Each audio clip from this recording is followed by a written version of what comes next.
Hai, Assalamualaikum. Bertemu lagi kita dalam pelajaran kali ini. Apa khabar anak-anak? Cikgu harap anak-anak sentiasa sihat dan di dalam perlindungan dan dijauhi daripada penyakit. Untuk kali ini, kita akan belajar sedikit tentang permainan galah panjang dan juga penggunaan kata perintah. Anak-anak tahu tak apakah itu permainan galah panjang?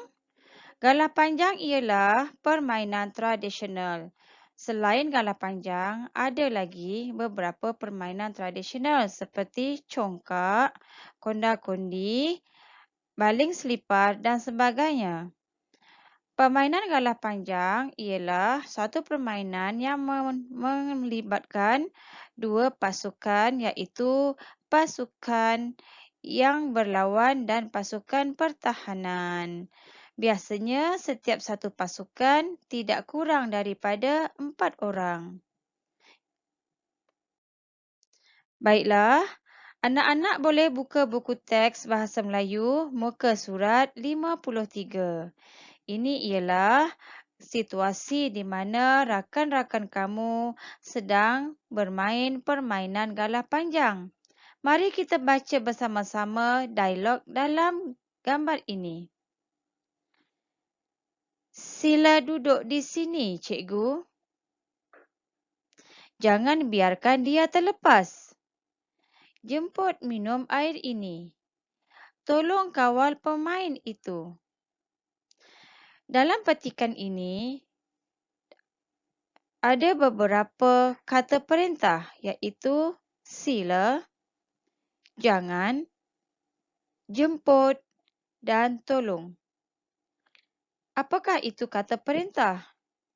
Cuba perhatikan nota bijak bahasa yang disediakan di dalam buku teks di bahagian bawah. Kata perintah bertujuan untuk menimbulkan tindak balas terhadap perintah, arahan, larangan dan sebagainya. Seterusnya, mari kita lihat contoh-contoh kata perintah dan penggunaannya. Jangan digunakan untuk melarang atau menegah melakukan sesuatu. Usah juga sama penggunaannya dengan jangan.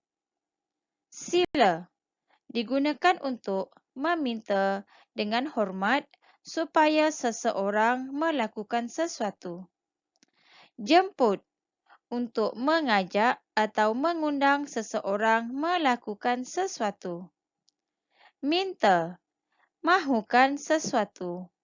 Tolong ketika meminta bantuan dan harap digunakan ketika kita memohon agar terjadinya suatu perkara. Mari kita lihat semula penggunaan kata perintah di dalam dialog di dalam buku teks muka surat 55. Sila dalam ayat, sila duduk di sini, cikgu. Ini bermaksud murid ini menjemput ataupun meminta dengan hormat guru untuk duduk di bangku yang disediakan. Pemain pula mengujarkan, jangan biarkan dia terlepas. Bermaksud pemain ini melarang rakan sepasukannya daripada membiarkan pemain di pihak lawan daripada terlepas. Rakannya yang sepasukannya pula berkata, tolong kawal pemain itu. Bermaksud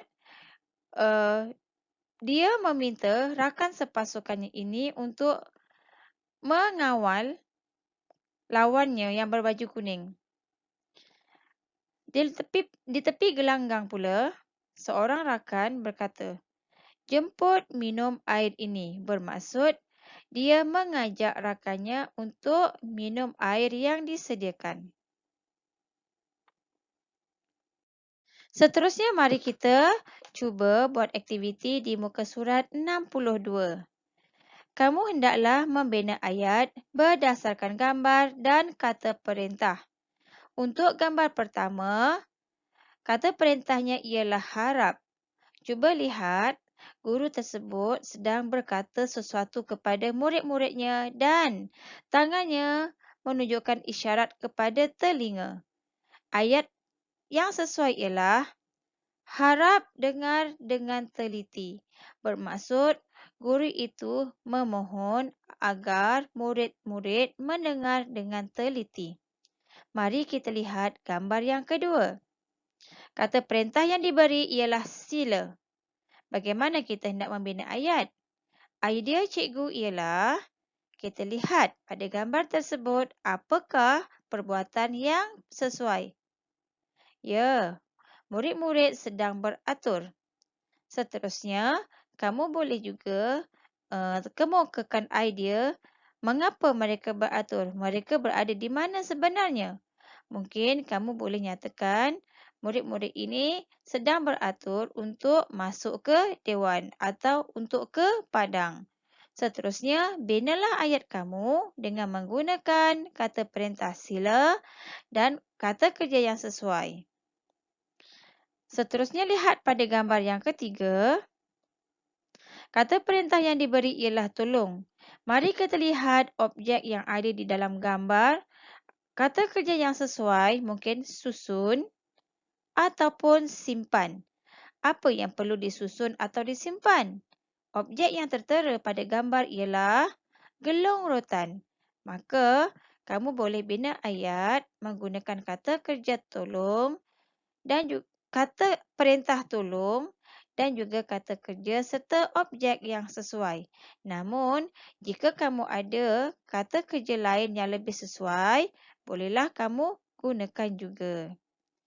Pada gambar yang keempat pula, kata perintah yang diberi ialah jangan.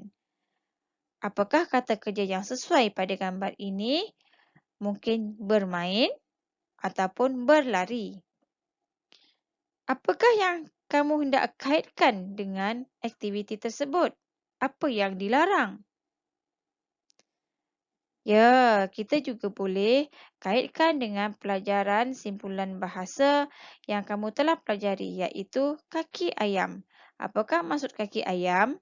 Kaki ayam bermaksud tidak memakai kasut. Ini bermaksud ayat yang kamu perlu bina ialah ayat yang melarang daripada seseorang itu bermain dengan berkaki ayam. Selamat mencuba.